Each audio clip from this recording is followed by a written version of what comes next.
Hello students.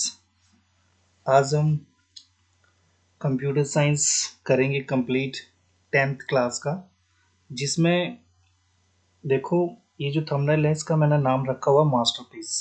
वो इसलिए कि जब तक फर्स्ट टर्म के लिए आपका सिलेबस फर्स्ट और थर्ड यूनिट होगा और जब तक ये सिलेबस चेंज नहीं होगा तब तक हम इस वीडियो को देख सकते हैं, क्योंकि इस वीडियो में मैंने फर्स्ट और थर्ड यूनिट के सारे क्वेश्चन कवर किए हैं जो कि इम्पोर्टेंट है। ठीक है, तो और एक बात और बताना चाहता हूँ कि इसमें सिर्फ मैंने क्वेश्चन लिए हैं, एमसीक्यू या किसी भी तरह का ट्रू फॉल्स इसमें सॉल्व नहीं किया गया है। और आपने अगर पेपर का सैंपल देखना है कि किस तरह से पैटर्न होगा आपके क्वेश्चन पेपर का, तो उसका लिंक डिस्क्रिप्शन में होगा। मतलब जो लास्ट ईयर मैंने वीडियो डाला था तो वहां से आप देख सकते हो, ठीक है, किस तरह का पेपर आपको आएगा और कौन सा क्वेश्चन कितने नंबर का होगा। और ट्रू फॉल्स एमसीक्यू भी आप वहीं से देख सकते हैं। तो अभी के लिए हम फर्स्ट यूनिट स्टार्ट करते हैं। हमारा फर्स्ट यूनिट है डिजिटल लिटरेसी एडवांस। देखो फर्स्ट है हमारा टॉपिक, आपको क्वेश्चन आएगा पेपर में, व्हाट इज ओवरहेड प्रोजेक्टर, या ओवरहेड प्रोजेक्टर के बारे में एक शॉर्ट नोट लिखिए। तो सबसे पहले आपको दिखाना चाहता हूँ कि ये एक टाइप की मशीन होती है जिसमें क्या होता है कि आजकल तो हर स्कूल में हर कॉलेज में आपने प्रोजेक्टर देखे हैं, है ना। तो प्रोजेक्टर से पहले हम इसको यूज करते थे ओवरहेड प्रोजेक्टर, इवन आज भी कई जगह ये यूज किए जाते हैं। तो इसमें ये बॉक्स ऐसा होता है, इस बॉक्स के ऊपर आप कोई भी ड्राइंग वगैरह करते हो या कोई बुक रखते हो या कुछ भी, तो उसके कंटेंट को फ्लैश करके ये स्क्रीन के ऊपर दिखाता है। बेसिकली इसका यही काम होता है, ठीक है। तो अगर हम डायग्राम की बात करें, इसमें आप डायग्राम भी बना सकते हो आंसर लिख के। एक छोटा सा बॉक्स बनाना है, यहाँ पे स्विचेस हैं, ये ट्रांसपेरेंसी जिसके ऊपर आप कंटेंट वगैरह रखते हो, और ये प्लेन मिरर है, ये प्रोजेक्टिंग लेंस एंड ये नोब होता है, फोकसिंग नोब, जिसको आप अपने हिसाब से सेट कर सकते हो कि ताकि आपको कंटेंट, कोई भी इमेज, टेक्स्ट या कुछ भी आप दिखाना चाहते हैं अपनी ऑडियंस को, वो अच्छे से दिखाई दे। तो आंसर में आप इस तरह से लिखोगे, ये डायग्राम भी बना देना साथ में। एक ओवरहेड प्रोजेक्टर एक मशीन है जिसके अंदर प्रकाश होता है और इसका उपयोग स्क्रीन या दीवार पर दिखाई देने वाली प्लास्टिक की शीट पर लेखन या चित्र बनाने के लिए किया जाता है। यानी ये एक टाइप का सेटअप है, ऐसी मशीन है। ये जो ट्रांसपेरेंसी रखी है इसके ऊपर आप कुछ भी लिखते हैं या फिर इसके ऊपर आप कोई बुक रखते हैं या इमेज रखते हैं उल्टी करके, तो उसका जितना भी फोकस है वो सारा कहाँ पे जाएगा, स्क्रीन के ऊपर। एक प्लास्टिक स्क्रीन होती है दीवार पे, उसके ऊपर जाता है, ठीक है। तो इजीली आप कोई टॉपिक ऑडियंस को समझाना चाहते हैं तो आप इस ओवरहेड प्रोजेक्टर का यूज कर सकते हैं, और इसका शॉर्ट फॉर्म होता है OHP।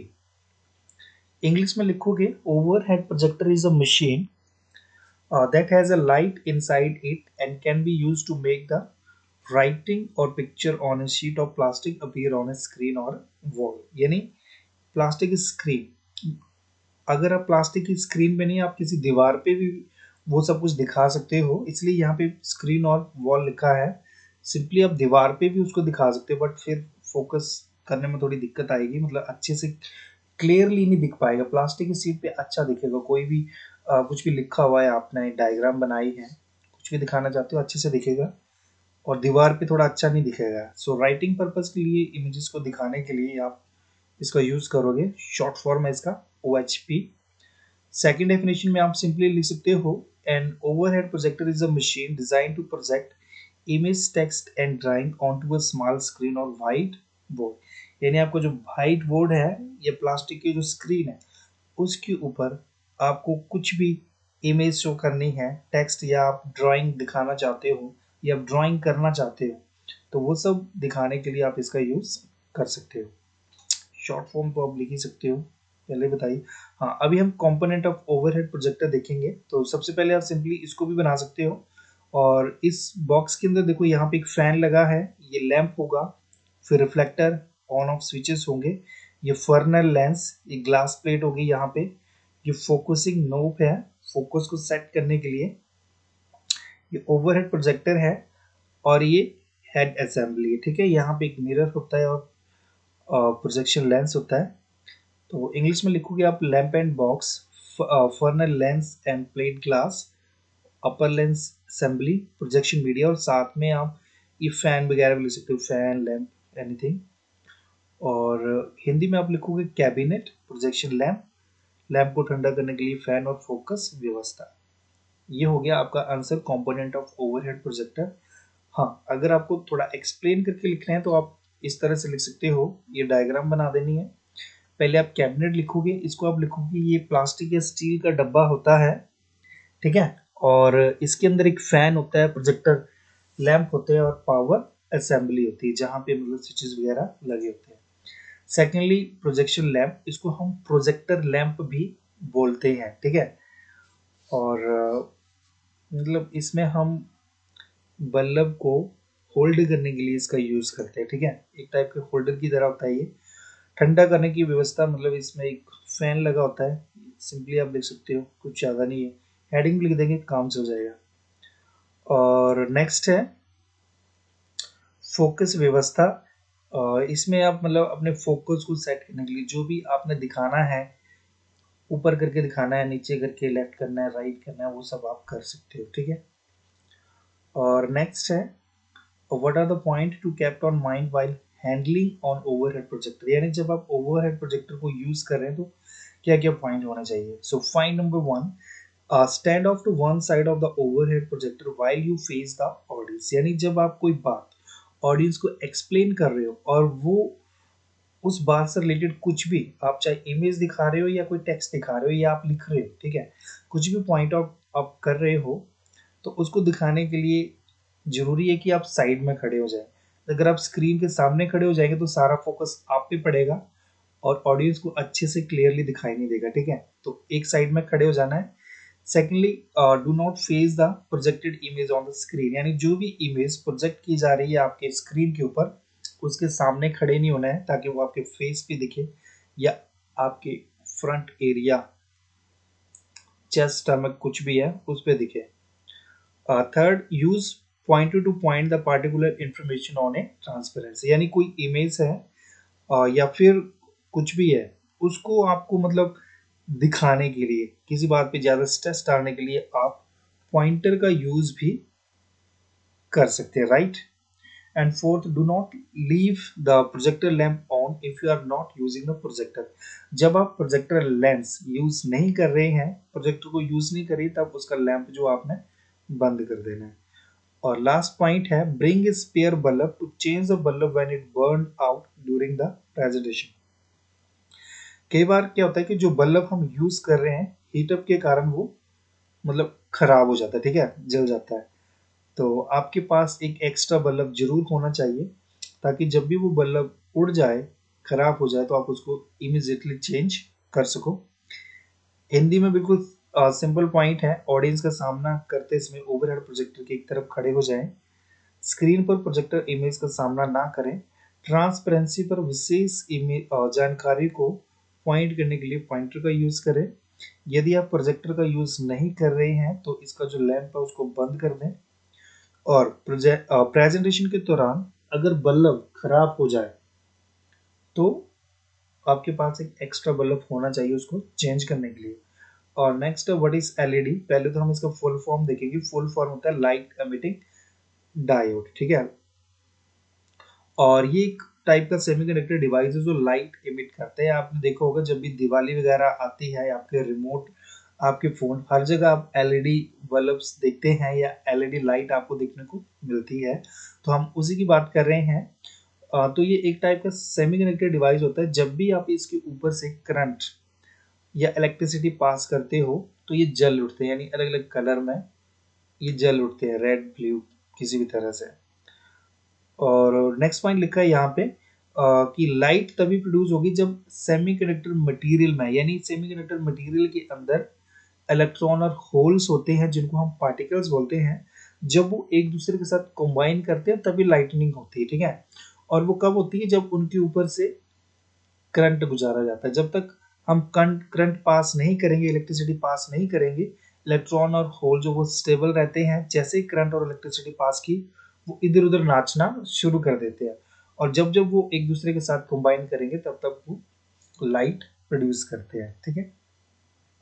इंग्लिश में आप लिखोगे light emitting diode is a semiconductor device that emit light when an electric current is passed through it, and the light is produced when the particle that carry the current, यानी particle semiconductor device के अंदर particle जो कि current carry करते हैं, ठीक है, और उनके अंदर इलेक्ट्रॉन होल्स होते हैं combine together with in the semiconductor material. इसके एडवांटेजेस की बात करें तो small chip size and low cost, इनका साइज काफी छोटा होता है, कॉस्ट कम पड़ती है, लॉन्ग लाइफ टाइम, यानी इनका जो पीरियड है मतलब काफी टाइम तक वो चलते हैं, खराब नहीं होते हैं।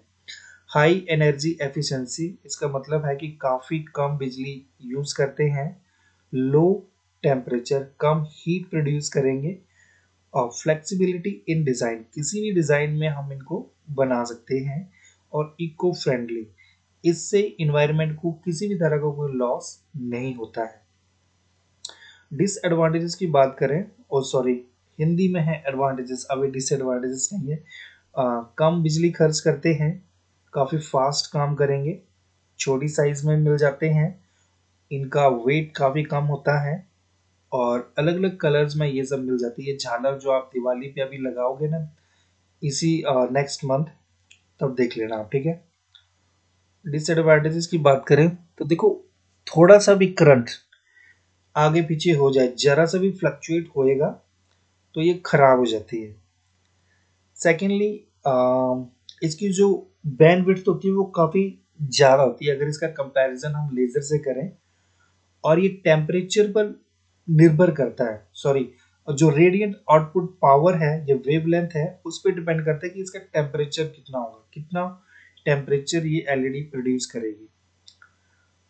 और इंग्लिश में आप लिखोगे during its use if the voltage और current increase even a little when it gets damaged easily, आप इसका करंट थोड़ा सा भी बढ़ाएंगे तो ये खराब हो जाती है।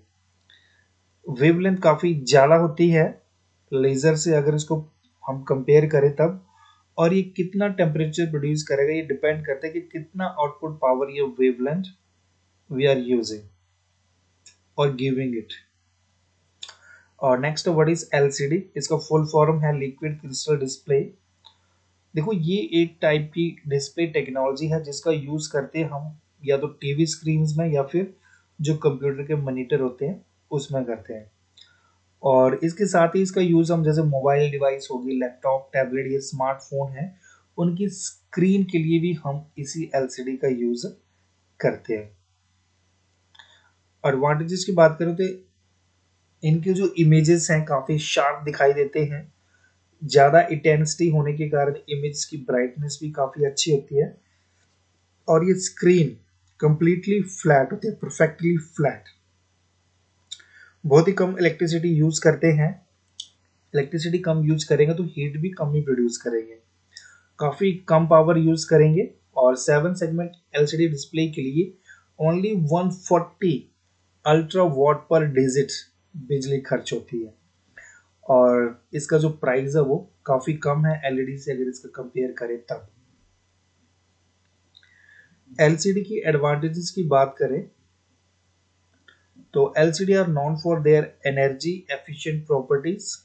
Another advantages of LCD is their ability to last for a very long time। First point का मतलब है कि काफ़ी कम एनर्जी ये यूज़ करेंगे। सेकेंडली काफ़ी लंबे टाइम तक आप इसका यूज़ कर सकते हो। LCD support back lightning with light emitting diode के साथ बैक लाइटनिंग को ये सपोर्ट करते हैं। स्क्रीन वगैरह इनका जल्दी ख़राब नहीं होते हैं, and small and low profile sizes के लिए भी इसका यूज़ किया जाता है। डिसएडवांटेजेस देखें तो इसका जो टर्न ऑन और टर्न ऑफ टाइम है वो ज़्यादा होता है, और डीसी सप्लाई जब हम मतलब डायरेक्ट करंट जब हम इसको देते हैं तो इसके खराब होने के चांसेस रहते हैं, इसलिए इसको हमेशा एसी पे रखा जाता है, यानी alternate power supply, alternate current, और इसका जो रेजोल्यूशन और एक्सपेक्ट रेशियो है वो फिक्स्ड रहता है जिसको चेंज करना मुश्किल होता है। सीआरटी से इसका कंपेयर करेंगे तो ये महंगे होते हैं, और एलसीडी के जो पिक्सल्स होते हैं वो काफ़ी वीक और स्टक काफ़ी टाइट होते हैं, और जो कि कभी कभी परमानेंटली मतलब ऑन होते रहते हैं या ऑफ होते रहते हैं, ठीक है। ऐसा नहीं कि जब आप ऑन करोगे तभी ऑन होंगे। Require additional light source, English में आप लिखोगे range of temperature is limited for operation, low reliability, ज्यादा रिलायबल नहीं है, स्पीड कम है, LCD require the large area. और नेक्स्ट हम प्लाज्मा स्क्रीन की बात करते हैं, तो ये एक टाइप का एचडी टीवी होता है, और जो सीआरटी हम यूज करते हैं ये उसी का अल्टरनेट है, ठीक है। और इसका प्रयोग जब हम करते हैं तो ये लगभग 30 इंच या इससे ज़्यादा हो सकता है, और इसमें बहुत सारे कलर्स होते हैं, मेनली जैसे रेड, ब्लू और ग्रीन कलर हैं। इनका कॉम्बिनेशन करके हम अलग अलग कलर जो वो प्रोड्यूस कर सकते हैं। प्लाज्मा डिस्प्ले एकदम फ्लैट होती है और उसको दीवार पे हम इजीली लगा सकते हैं। जो हमारा नॉर्मल टीवी होता है उससे इसका वजन काफ़ी कम होता है और देखने में ये काफ़ी अट्रैक्टिव लगता है। एडवांटेजेस की बात करें तो पिक्चर क्वालिटी काफ़ी अच्छी रहती है इसकी, और पिक्चर्स को काफ़ी सही कॉम्बिनेशन में ही दिखाता है, कलर कॉम्बिनेशन में दिखाएगा बिल्कुल क्लियर, किसी भी एंगल से देखो साफ दिखाई देगा आपको, और हाई क्वालिटी की डिजिटल इमेज ये बनाता है। प्लाज्मा टीवी जो है जो एलसीडी टीवी के मुकाबले सस्ता होता है।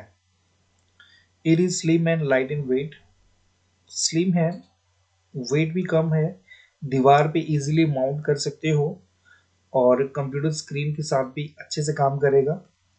काफ़ी अच्छा रेजोल्यूशन ये प्रोड्यूस करता है, और ये 16.77 मिलियंस कलर डिस्प्ले कर सकता है, और it offers uniform brightness across the entire screen, यानी सारी स्क्रीन में ये एक ही तरह की यानी यूनिफॉर्म ब्राइटनेस शो करता है।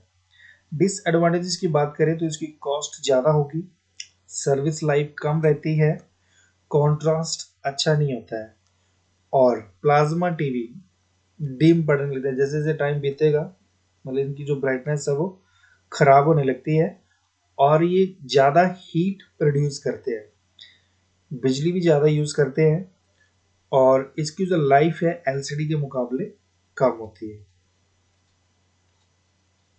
Price are very high, their service life is also short, their contrast is not good. Plasma TV starts to dim over time. The energy consumption is higher. Plasma TV displays are not available in sizes less than 32 inches, यानी जितने भी ये plasma TV है इनका जो smallest सबसे छोटा size है वो 32 इंचेस है। इससे छोटा साइज का आप कुछ लेना चाहो तो नहीं मिलेगा, ठीक। और इनकी जो लाइफ है वो काफ़ी कम होती है, जल्दी खराब हो जाते हैं ये। और next what is plotter. Plotter देखो एक टाइप का प्रिंटर ही होता है, यानी ये एक टाइप का आउटपुट डिवाइस है।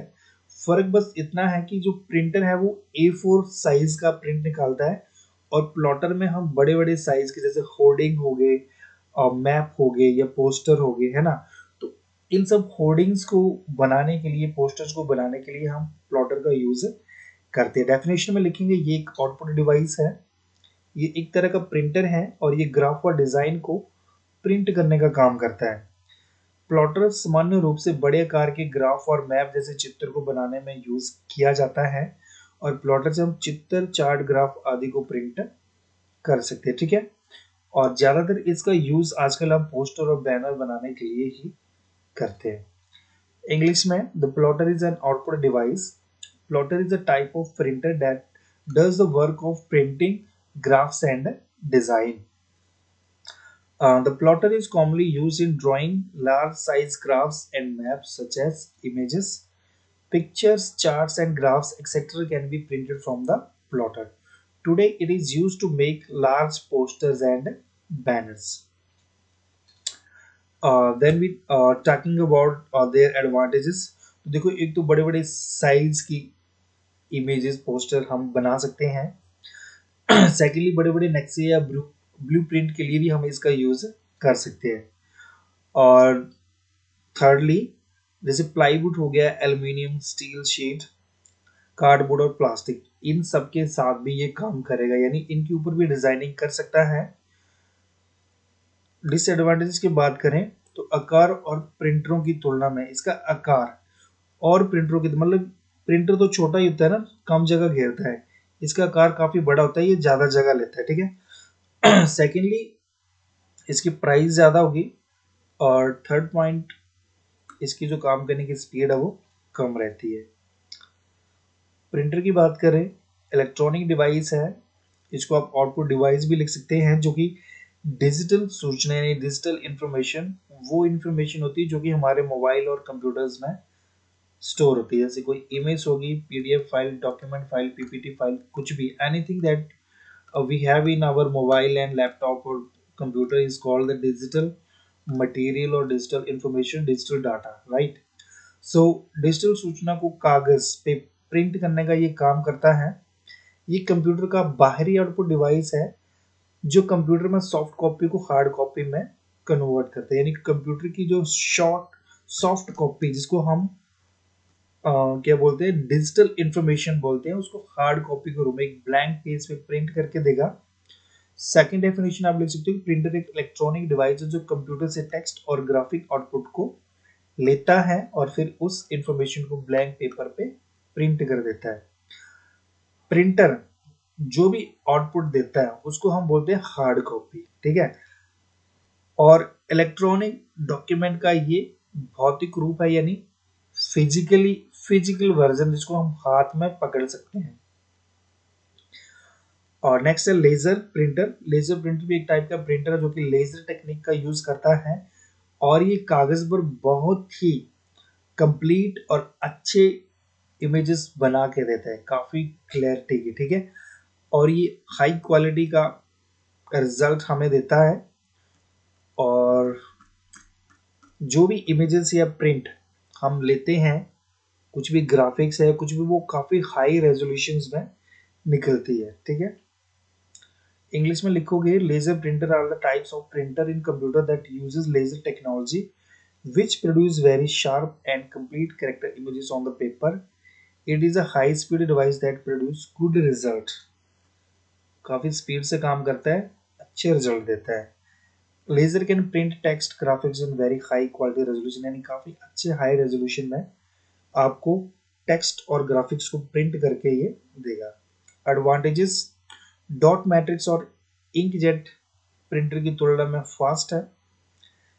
प्रिंटिंग क्वालिटी अच्छी है, लगभग 1200 से 2400 डीपीआई होता है इसका, मतलब जो यूज करता है ये फीचर्स, ठीक है। एग्जाम्पल है, अगर 10 डीपीआई होगा तो पिक्चर इस तरह से होगा, 72 होगा तो इस तरह से, और 300 डीपीआई होगा तो इस तरह से होगा, ठीक है। तो ये करता है 1200 से 24, तो आप सोच लो कि 1200 से 2400 के बीच डीपीआई जब यूज की जाएगी तो पिक्चर क्वालिटी क्या होगी। ये एक और एग्जाम्पल है। नेक्स्ट, प्रिंटिंग के दौरान ये शोर नहीं करता है, और प्रिंट आउट पानी के प्रति संवेदनशील नहीं है, यानी पानी वगैरह गिर जाता है उस प्रिंट के ऊपर तो वो खराब नहीं होता है उस पेज के ऊपर। डिसएडवांटेजेस, वार्म अप टाइम लेता है, यानी स्टार्ट होने से पहले थोड़ा सा टाइम लेगा ये, जैसे हम गाड़ियों को गर्म करते हैं।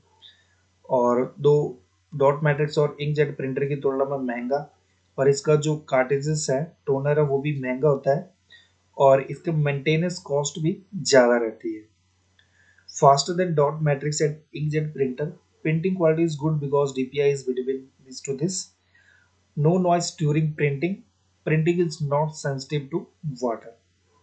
Require warm up time. Expensive to buy than the other two.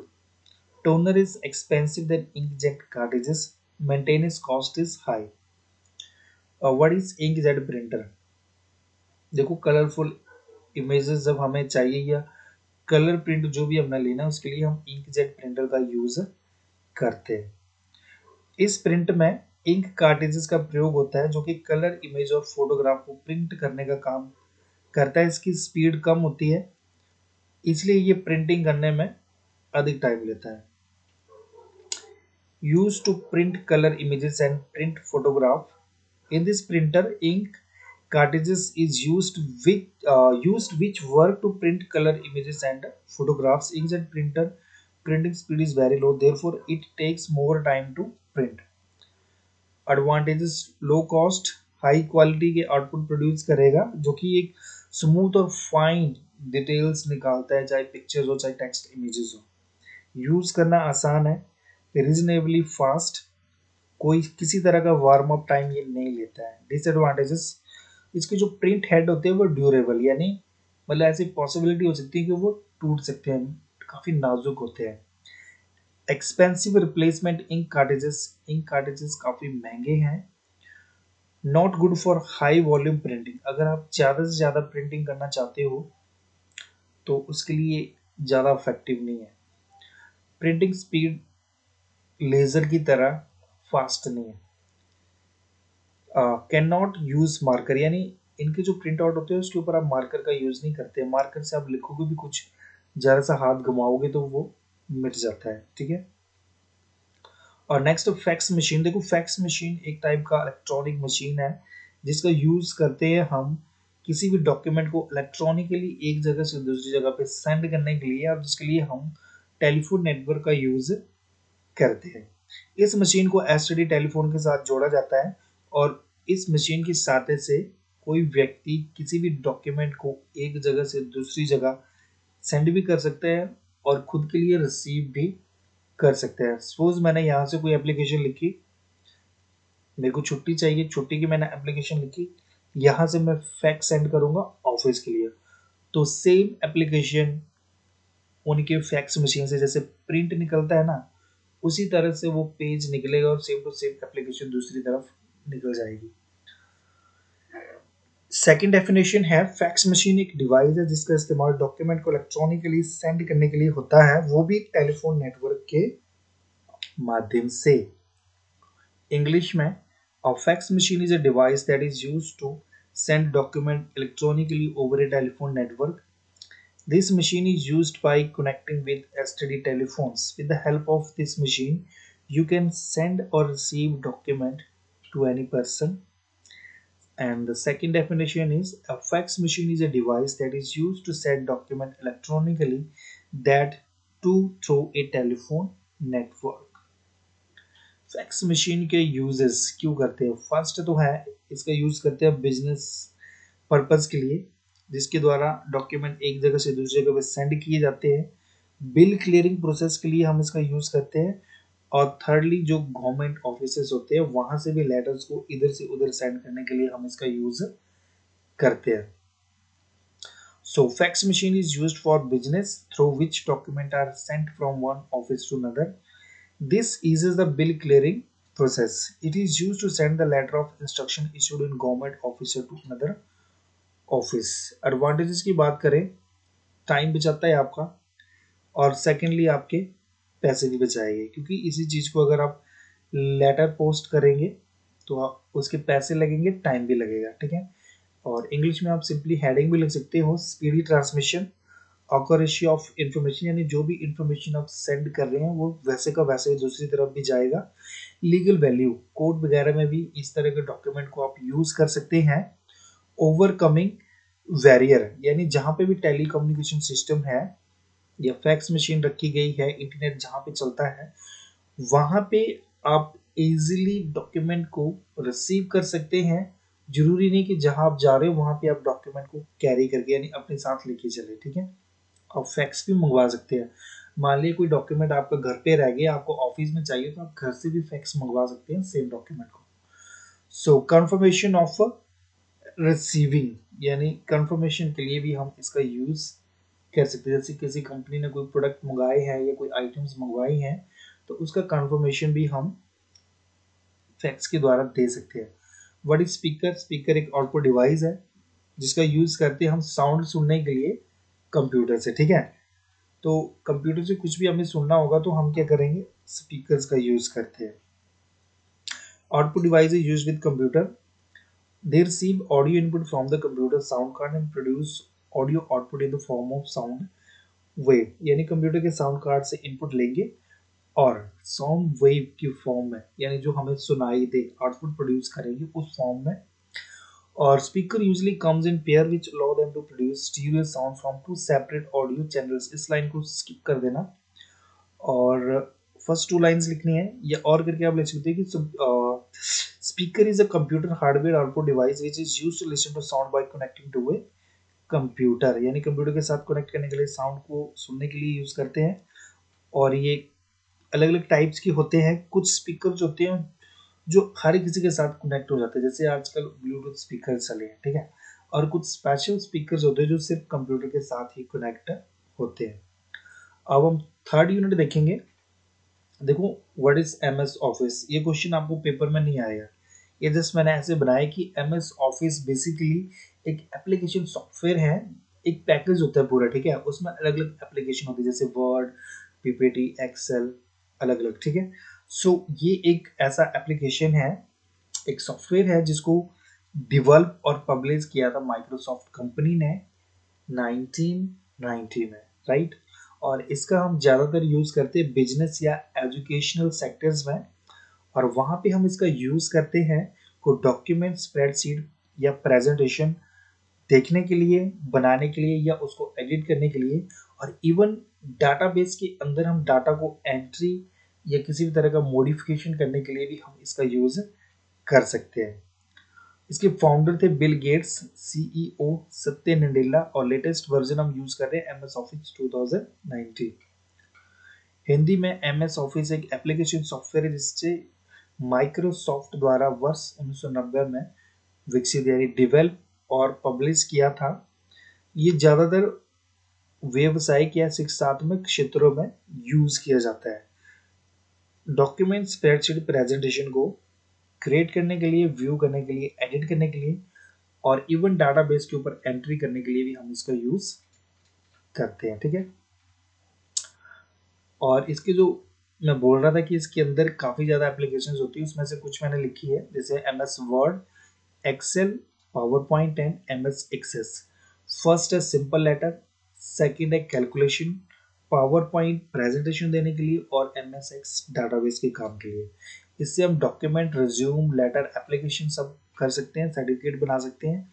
और एम एक्सेल का यूज़ करते हैं हम अकाउंटेंट के काम के लिए, सैलरी चार्ट, लेटर टाइप करना है, बिलिंग या स्टूडेंट रिजल्ट बनाने हैं, मैथमेटिकल कैलकुलेशन के लिए। और पावर पॉइंट में हम text, image, letter, sound, video और एनिमेशन ये सब काम कर सकते हैं। और ये डाटाबेस बनाने के लिए या डाटा एंट्री काम के लिए हम इसका यूज़ करते हैं एमएस एक्सेस का। एक इम्पॉर्टेंट क्वेश्चन है next, what is word processor और what is word processor. Write short note on the word processor और व्हाट इज वर्ड प्रोसेसर। देखो जैसे नाम से क्लियर है, वर्ड प्रोसेसर यानी एक ऐसा एप्लीकेशन जो कि वर्ड को प्रोसेस करता है। वर्ड को प्रोसेस करता है मतलब वर्ड को आप लिख सकते हो, एडिट कर सकते हो, डिलीट कर सकते हो, सेव कर सकते हो, फॉर्मेट कर सकते हो, यानी ऐसा एप्लीकेशन जो शब्दों के साथ कुछ भी करने की फैसिलिटी आपको देता है। जैसे आप उसको टाइप करो, एडिट करो, डिलीट करो, कॉपी करो, पेस्ट करो, फॉर्मेट करो, सेव करो, राइट। सो इसके लिए आप लिखोगे word processor is an important software use to do type letters. Letters type करने के लिए हम इसका यूज करते हैं, इसको हम वर्ड प्रोसेसिंग सॉफ्टवेयर भी बोलते हैं। The word written on it is directly printed on a paper, यानी जब भी आप इस एप्लीकेशन को ओपन करोगे तो एक वाइट कलर का ब्लैंक पेपर ओपन होता है और जो कुछ भी आप लिखते हो वो उस पेपर के ऊपर छपता जाता है। Word processor is use to type document, यानी वर्ड प्रोसेसर डॉक्यूमेंट टाइप करने के लिए यूज होता है। And the document typed in word processor appear on the monitor, यानी जो भी आपके लैपटॉप कंप्यूटर की स्क्रीन है उसके ऊपर आपको दिखाई देगा। We can check, correct and format it before printing etcetera. और इसके ऊपर जो भी आपने लिखा है यानी जो भी डॉक्यूमेंट आपने बनाया है उसको प्रिंट करने से पहले आप चेक कर सकते हो, करेक्शन कर सकते हो उसमें, या फिर फॉर्मेटिंग भी कर सकते हो। और we can save the document for further editing, आगे की एडिटिंग के लिए हम इसको यूज और सेव भी कर सकते हैं। हिंदी में आप लिखोगे वर्ड प्रोसेसर एक इंपॉर्टेंट सॉफ्टवेयर है जिसका उपयोग अक्षरों को टाइप करने के लिए किया जाता है। इसे वर्ड प्रोसेसिंग सॉफ्टवेयर भी कहा जाता है और इसके ऊपर लिखे शब्द सीधे कागज पर प्रिंट होते हैं। वर्ड प्रोसेसर का उपयोग डॉक्यूमेंट टाइप करने के लिए किया जाता है। वर्ड प्रोसेसर में टाइप किया गया डॉक्यूमेंट मॉनिटर पर दिखाई देता है। हम प्रिंटिंग आदि से पहले इसे चेक, करेक्ट और फॉर्मेट कर सकते हैं यानी उस डॉक्यूमेंट को, और आगे की एडिटिंग करने के लिए हम उस डॉक्यूमेंट को सेव भी कर सकते हैं। वर्ड प्रोसेसर के टाइप की बात करें यानी उसके एग्जाम्पल की बात करें तो M S word, word pad, note pad, word perfect etcetera. इसके कैरेक्टरिस्टिक्स की बात करें हम तो फर्स्ट पॉइंट है correction can be checked before printing in word processor, यानी वर्ड प्रोसेसर से या वर्ड प्रोसेसर में जो भी डॉक्यूमेंट आपने बनाया है प्रिंट करने से पहले आप उसको चेक कर सकते हैं कि किसी भी तरह के मिस्टेक, स्पेलिंग मिस्टेक या कुछ भी गलत तो नहीं है, ठीक है। Secondly created document can be saved for further use, यानी जिसको बनाया है उसको आप सेव भी कर सकते हो दोबारा यूज करने के लिए। You can edit the document, document को आप एडिट कर सकते हो, डॉक्यूमेंट को आप फॉर्मेट कर सकते हो। हिंदी में लिखोगे वर्ड प्रोसेसर में प्रिंट करने से पहले सुधार की जांच की जा सकती है, यानी किसी भी तरह की करेक्शन तो नहीं हो सकती है डॉक्यूमेंट में, प्रिंट करने से पहले कुछ गलत तो नहीं है। बनाए गए डॉक्यूमेंट को आगे उपयोग के लिए सेव कर सकते हैं, डॉक्यूमेंट को एडिट कर सकते हैं, डॉक्यूमेंट जो भी डाटा आपने टाइप किया उसको आप फॉर्मेट कर सकते हैं। यूजेस की बात करें, फर्स्ट है क्रिएटिंग टेक्स्ट डॉक्यूमेंट, यानी टेक्स्ट डॉक्यूमेंट बनाने के लिए इसका यूज करते हैं। Editing and formatting the existing document, जो डॉक्यूमेंट पहले से बना हुआ है, कभी आपने बनाया है या किसी ने आपको सेंड किया है तो उसको आप एडिट कर सकते हैं, उसको फॉर्मेट कर सकते हैं। Making a document text document interactive with different features and tools, और इसमें बहुत सारे आपको फीचर्स या टूल्स मिल जाएंगे जिसके कारण आप अपने डॉक्यूमेंट को काफ़ी इंटरेक्टिव लुक दे सकते हो। ग्राफिकल डॉक्यूमेंट कॉम्प्रोमाइजिंग इमेजेस, यानी कॉम्प्राइजिंग इमेजेस, आप ग्राफिकल डॉक्यूमेंट भी क्रिएट कर सकते हैं जिसमें आप इमेजेस का यूज कर सकते हैं, और इसको ज़्यादातर जो रिसर्चर्स और लेखक होते हैं वो यूज करते हैं। Detect grammatical error in A text document, और साथ में अगर किसी भी तरह का स्पेलिंग मिस्टेक है उसको भी ये चेक कर सकते हैं आप इसके ऊपर। टेक्स्ट डॉक्यूमेंट बनाना, मौजूदा डॉक्यूमेंट का एडिटिंग, विभिन्न विशेषताओं और उपकरणों के साथ टेक्स्ट डॉक्यूमेंट को इंटरेक्टिव बनाना, ग्राफिकल डॉक्यूमेंट जिसमें चित्र शामिल है, लेखकों और शोधकर्ताओं द्वारा उपयोग किया जाता है। टेक्स्ट डॉक्यूमेंट में व्याकरण संबंधी त्रुटि का पता लगाएं। अब देखो क्वेश्चन आएगा आपको कि create the resume with MS word template, यानी रिज्यूम बनाना है टेम्पलेट के जरिए। टेम्पलेट एक फीचर होता है एमएस ऑफिस या वर्ड में जिसमें क्या होता है कि एक डिज़ाइन जैसा बना होता है, आपको उसको डिज़ाइन को यूज़ करके मतलब थोड़ी सी मॉडिफिकेशन करनी होती है और आप कुछ भी बना सकते हो, ठीक है। आपको खुद से डिज़ाइन नहीं करना पड़ता कुछ भी। सो आप क्या करोगे, माइक्रोसॉफ्ट ओपन करना है, फिर न्यू पे जाना है, देन रिज्यूम टाइप करना है सर्च पे, ठीक है। और सर्च में जो भी रिज्यूम आपको दिखेंगे उसमें से एक आधा सेलेक्ट कर लेना जो आपको सही लगे, और click create to open resume template in MS word. Simple है ये, आप लिख सकते हो खुद से भी, देख लो इसको, ठीक है।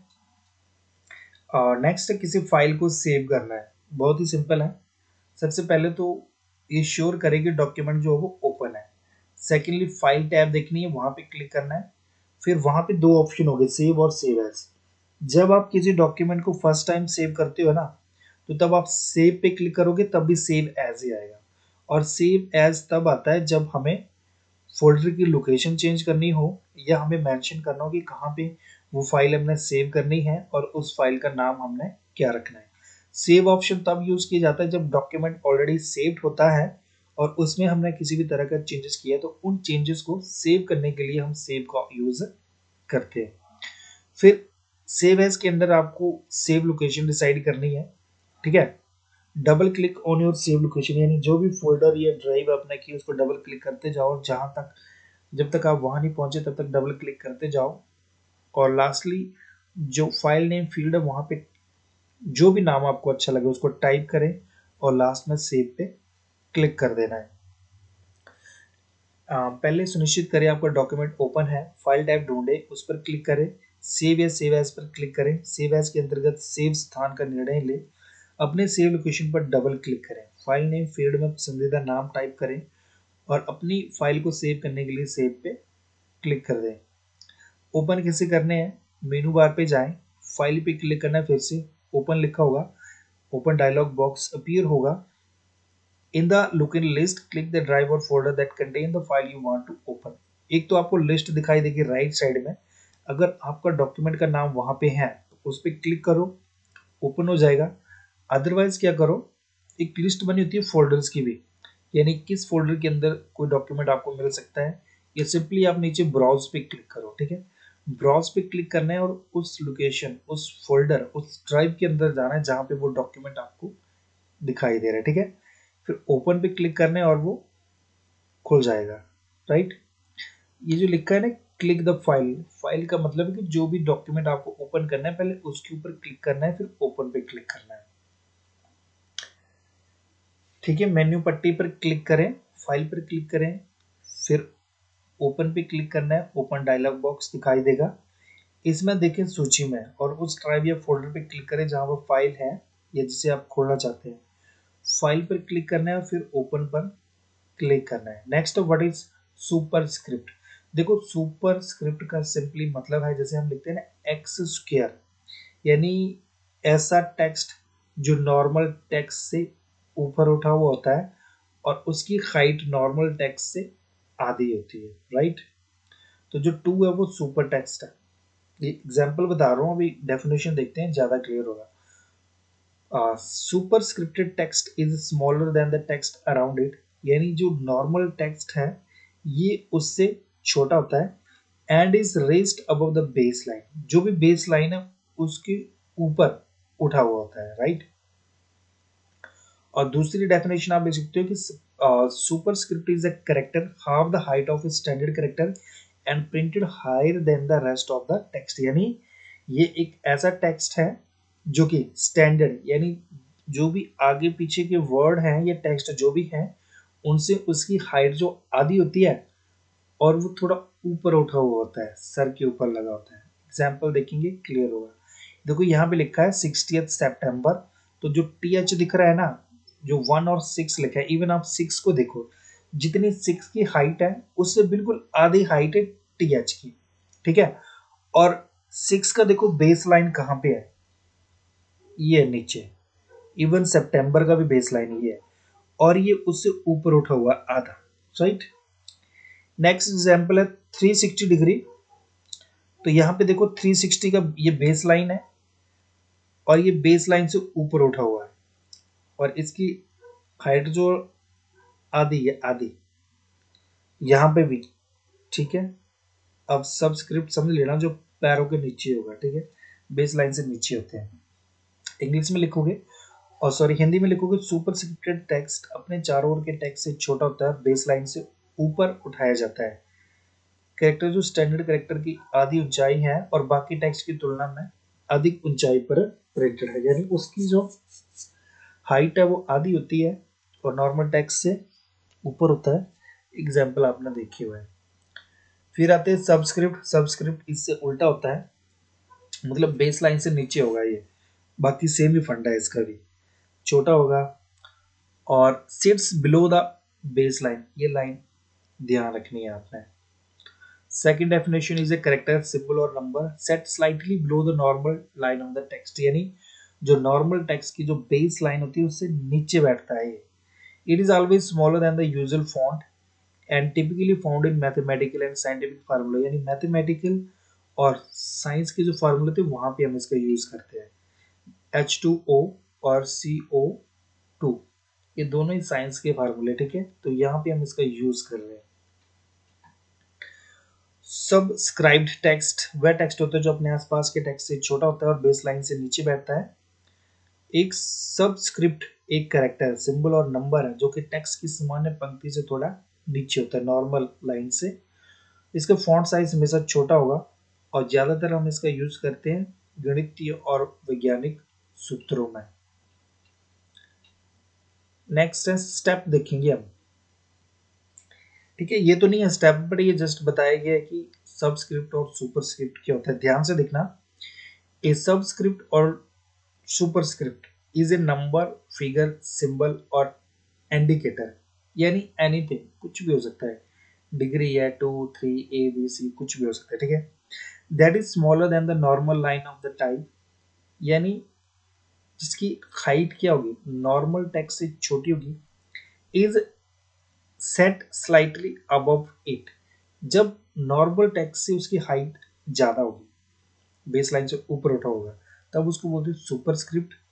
और बिलो इट, अगर बेस लाइन से नीचे होगा तो उसको बोलते हैं सबस्क्रिप्ट। ठीक है, और दोनों को ही कैसे हम मतलब सुपर टेक्स्ट और सबस्क्रिप्ट टेक्स्ट लिखेंगे, एक ही क्वेश्चन में कर दिया, आप अलग अलग से भी लिख सकते हैं। जैसे फर्स्ट लाइन दोनों में आएगी, सिलेक्ट द टेक्स्ट और number that you want, that you want आगे नहीं लिखा मैंने कि टू सबस्क्रिप्ट और सुपरस्क्रिप्ट आप ऐड कर सकते हो, ये मैंने खुद ही नहीं लिखा है, क्योंकि मेरे को इसी में दोनों को सॉल्व करके देना है। सो फर्स्ट है फॉर सुपरस्क्रिप्ट, यानी सुपरस्क्रिप्ट के लिए क्या करना है, जैसे आपको लिखना है एक्स स्क्वायर, तो आप क्या करोगे, x2 लिखोगे, फिर 2 को सिलेक्ट करना है। ठीक है, 2 को सिलेक्ट करने के बाद आपने क्या प्रेस करना है, कंट्रोल शिफ्ट और साथ में प्लस का निशान एक ही टाइम पे प्रेस करना है, तो आपका जो 2 है वो उठ के x के ऊपर बैठ जाएगा, सर के ऊपर, और उसकी हाइट भी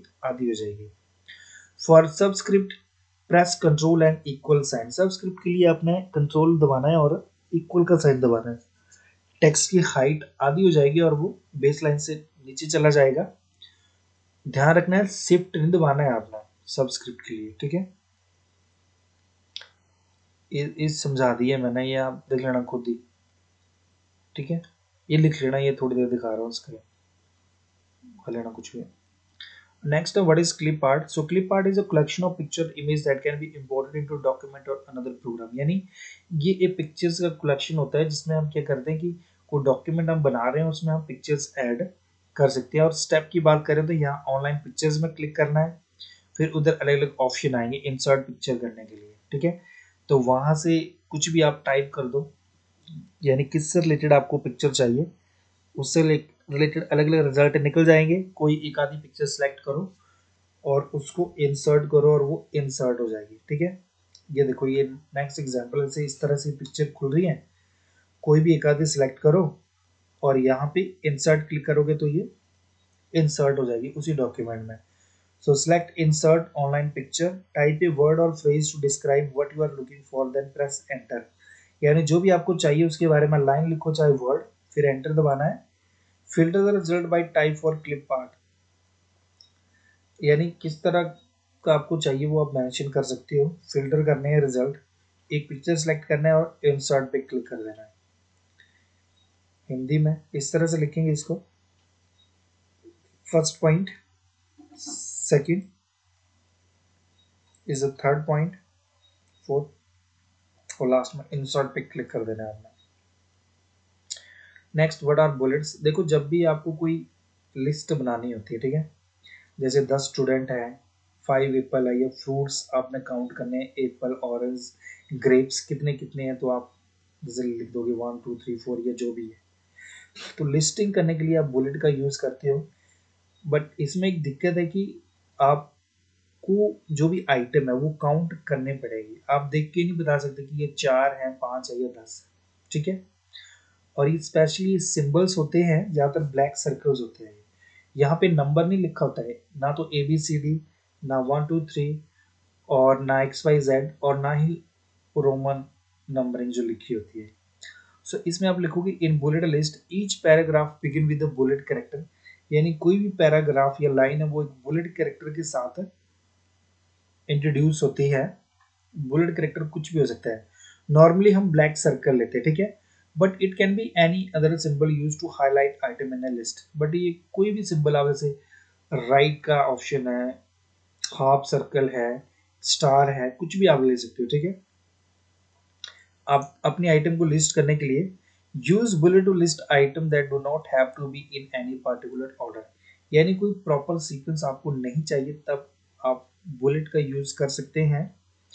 हिंदी में लिखोगी, एक बुलेट कैरेक्टर से शुरू होता है, एक काला वृत्त है, लेकिन ये किसी लिस्ट में आइटम को हाईलाइट करने के लिए उपयोग किया जाने वाला कोई अन्य मतलब कोई और सिंबल भी हो सकता है। नॉर्मली हम ब्लैक सर्कल ही लेते हैं। ठीक है, मैं दिखाई देता हूँ आपको, जैसे जैसे दिख रहा है ना, यहाँ पे होम पे गए तो ये ऑप्शन है, ये बुलेट वाले, देखो मैं इस पे क्लिक करूंगा तो कुछ भी सिलेक्ट कर रहा हूं मैं, ये देखो ये बन गया, देख रहे हैं आप, ये आपके बुलेट है, इस तरह का सिंबल बना होता है। और अगर आपने नंबरिंग यूज करनी है तो ये देखो 1 2, ये समझ गए फर्क क्या है। अब देखो यहाँ पे 3 हेडिंग बन रहे हैं, ये 3 बन रहे हैं, ठीक है, बट इसमें चलो अभी 3 है, अभी तो हमें पता लग रहा है कि 3 है, बट बाई चांस अगर यहाँ पे 100 होते, 50 होते या 60 होते, तब आपको कैसे लगता पता, ठीक है, नहीं लगता ना पता। तो जब हमें प्रॉपरली काउंट करना होता है, सीक्वेंस चाहिए, तब हम नंबर का यूज करते हैं। क्लियर है बुलेट। अब नंबर्स की बात करें तो each graph begin with an expression that indicate a number और लेटर, यानी चाहे रोमन अंक होगा, नॉर्मल नंबर होगा, या फिर कोई एक्स वाई जेड होगा, ठीक है, देखने से आपको पता लगेगा कि ये कितनी आइटम्स है। नंबर और letter are used when information list must be in certain order, और इस नंबरिंग का यूज हम तभी करते हैं जब हमें एक प्रॉपर सीक्वेंस में आइटम्स चाहिए। You can use a default bullet and numbering setting by clicking at appropriate button on the formatting toolbar। इस लाइन को आप स्किप कर सकते हो, ये जस्ट बताया कि आपको कि जैसे मैंने अभी बताया ना, वो मतलब ऑप्शन निकाले थे मैंने अलग अलग आपको दिखाने के लिए। अगर मैं डायरेक्टली इसको करता तो बाय डिफॉल्ट जो भी है वो भी दिखा ही दूंगा आपको मैं। देखो अभी तो मैंने अलग अलग दिखाए थे ना, बट बाय डिफॉल्ट अगर मैं सीधे ऐसे कर दूं तो बाय डिफॉल्ट आता है ये इस लाइन के बोलने का मतलब है, ठीक है, ये इस लाइन के बोलने का मतलब है, बट इसको आप स्किप कर सकते हो। एक्सप्रेशन से शुरू होता है जिसमें एक संख्या या अक्षर शामिल है, तब कहते हैं जब जानकारी निश्चित क्रम में होनी चाहिए। इस लाइन को स्किप कर सकते हैं आप, ठीक है, इसको रहने दो। अब देखते हैं कि बुलेट लिस्ट क्रिएट कैसे करनी है। सबसे पहले ये सिंबल देखना है, इसके ऊपर क्लिक कर देना है। फिर जैसे जैसे मैंने आपको बताया ना, उस तरह से कुछ भी सिलेक्ट कर लो, फिर कुछ नाम लिखो। अभी तो मैंने लिखा हुआ तो तभी उस तरह से सिलेक्ट होता है। अगर आपने कुछ लिखा नहीं है तो पहले इस पे सिलेक्ट करना है आपने एक ऑप्शन, फिर कुछ लिखो, फिर एंटर मार दो, नेक्स्ट बुलेट अपने आप ही चल पड़ेगा, ठीक है। और जब लिस्ट कंप्लीट हो जाए तो एंटर को 2 बार दबाना है, फिर बुलेट लिस्ट बंद हो जाती है। ये हिंदी में इस तरह से लिखोगे आप, एंटर दबाएं, अपने आप चल पड़ेगी। अरे एंटर दबाया मैंने, टाइप करो एंटर दबाओ, टाइप करो एंटर दबाओ, ऑटोमेटिकली चल पड़ेगी वो, ठीक है। और जब उसको बंद करना हो तो आप एंटर की को 2 बार दबाएं। सेम वैसे नंबर सेम है, ये कुछ भी चेंजेस नहीं है इसमें, ठीक है, ये सेम है, देख लेना इसको, इस तरह से पॉज कर लेना। नेक्स्ट है कि आप किसी टेक्स्ट को कैसे रिप्लेस करोगे। सबसे पहले क्या करना, होम पे जाना है, फिर यहाँ पे ऑप्शन आता है, ये तो एडिटिंग से निकाला हुआ, काफी पुराना वर्जन होगा, नए वर्जन में ये सामने दिखता है आपको, रिप्लेस, रिप्लेस पे क्लिक करना है, ठीक है। फिर आपको ये ऑप्शन निकलेगा फाइंड व्हाट, यानी जिसको आपको रिप्लेस करना है, रिप्लेस विद, जिसके साथ आपको रिप्लेस करना है। फॉर एग्जाम्पल मैंने यहाँ पे सेम वर्ड लिखे, डिफरेंट क्या है कि यहाँ पे मैंने जी स्मॉलर लिखा है और यहाँ पे कैपिटल लिखा है, ठीक है। अगर अब मुझे एक एक करना है तो जहां पे भी ये वर्ड दिखेगा ये उसको हाईलाइट करेगा और मैं रिप्लेस करूंगा, हाईलाइट करेगा, मैं रिप्लेस करूँ, find next replace, find next replace, जिसको नहीं करना है फिर से फाइंड नेक्स्ट, फाइंड नेक्स्ट। अगर एक ही बारी में करना तो रिप्लेस ऑल पे करूंगा और सारे के सारे तभी के तभी रिप्लेस हो जाएंगे। देखो जैसे यहाँ पे रिप्लेस ऑल किया क्लिक, तो यहाँ पे 3 ये दिख, 4 ये दिख रहे हैं, नीचे जैसे 2 और दिख रहे होंगे, ठीक है, सॉरी 3 2 5, एक आधा और कहीं लिखा हुआ, यानी टोटल 6 रिजल्ट है जिनको इसने चेंज कर दिए। तो आप लिखोगे, होम पे जाना है या फिर कंट्रोल एच करना है प्रेस, फिर आपको वो वर्ड और सेंटेंस लिखना है जिसको आपको रिप्लेस करना है। न्यू टेक्स्ट में वो लिखना है जिसके साथ आपको रिप्लेस करना है, फिर select find until you come to the word you want to update, यानी जब तक आप उस वर्ड तक ना जाए। अब वो तो बाय डिफॉल्ट मतलब सबसे पहले जो आ जाएगा, जैसे आपने राजेश ढूंढा तो राजेश जहाँ पे फर्स्ट टाइम दिखेगा उसको हाईलाइट करेगा, रिप्लेस करना तो रिप्लेस करो, उसको नहीं करना तो आप नेक्स्ट करो, नेक्स्ट करो, नेक्स्ट करो, राइट। फिर चूज रिप्लेस, और to update all instance at once choose replace all, और जब सबको एक साथ रिप्लेस करना है तो आप रिप्लेस ऑल क्लिक कर सकते हो। ये सब आपने देख लिया है। होम पर जाएं, रिप्लेस या कंट्रोल एच दबाएं, ढूंढे बॉक्स में यानी फाइंड व्हाट में आपको शब्द वाक्य टाइप करना है जिसे आप रिप्लेस करना चाहते हैं। फिर रिप्लेस बॉक्स में अपना नया टेक्स्ट टाइप करें, और जब तक वो वर्ड मिलता नहीं तब तक आप नेक्स्ट करते रहें या फिर अपडेट करते रहें, और सबको एक साथ रिप्लेस करने के लिए रिप्लेस ऑल पे क्लिक करें। अब नेक्स्ट है कि टेबल कैसे इंसर्ट करना है, ठीक है। ये देखो ये टेबल है, इंसर्ट पे क्लिक करेंगे टेबल आएगा, इस एरो के ऊपर क्लिक करोगे, फिर जैसे जैसे जैसे यहाँ पे 10 और 3 सेलेक्ट किए है, आप 2 और 9, 3 और 9 जिस भी हिसाब से सिलेक्ट करोगे उसी हिसाब से वो टेबल उसी जगह पे बन जाएगा जहां पे आपका कर्सर इस टाइम खड़ा होगा, ठीक है।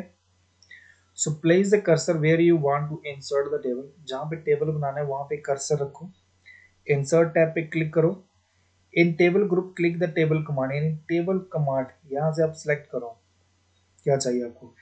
It displays different option to insert the table, select the desired option to insert table, आपको इंसर्ट करना है, ड्रॉ करना है, या यहाँ से वाइट फोल्ड जैसे भी है उस तरह से उठाना तो आप वो सब कर सकते हो, और जैसे क्लिक करोगे वो टेबल आपका बन जाएगा।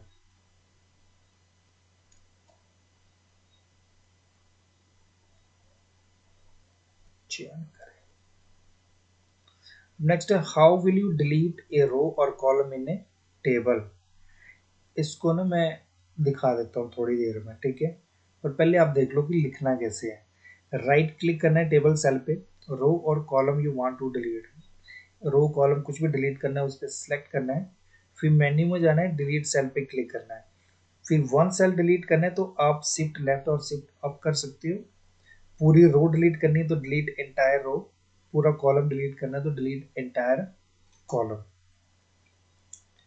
डिलीट सेल पंक्ति और कॉलम में राइट क्लिक करें, यानी जिसको आपको डिलीट करना है पहले उसमें राइट क्लिक करना है, ठीक है। मेन्यू पर डिलीट सेल सेलेक्ट करेंगे, फिर एक सेल को डिलीट करने के लिए सेल को शिफ्ट लेफ्ट या सेल को ऊपर शिफ्ट करें चुने, पंक्ति को हटाने के लिए संपूर्ण पंक्ति हटाएं यानी डिलीट एंटायर रो, और कॉलम को हटाने के लिए संपूर्ण कॉलम हटाएं, डिलीट एंटायर कॉलम का ऑप्शन आप सिलेक्ट कर सकते हो। मर्ज का मतलब होता है कोई सेल है, जैसे दो सेल है उनको आपस में कंबाइन करके एक सेल बना देना, ठीक है। Select the cell that you want to merge, यानी जितने सिलेक्ट करोगे आपकी मर्जी है। Under the table tool on the layout tab in the merge group click, merge cell करना है और वो मर्ज हो जाएंगे, सिंपल है ये।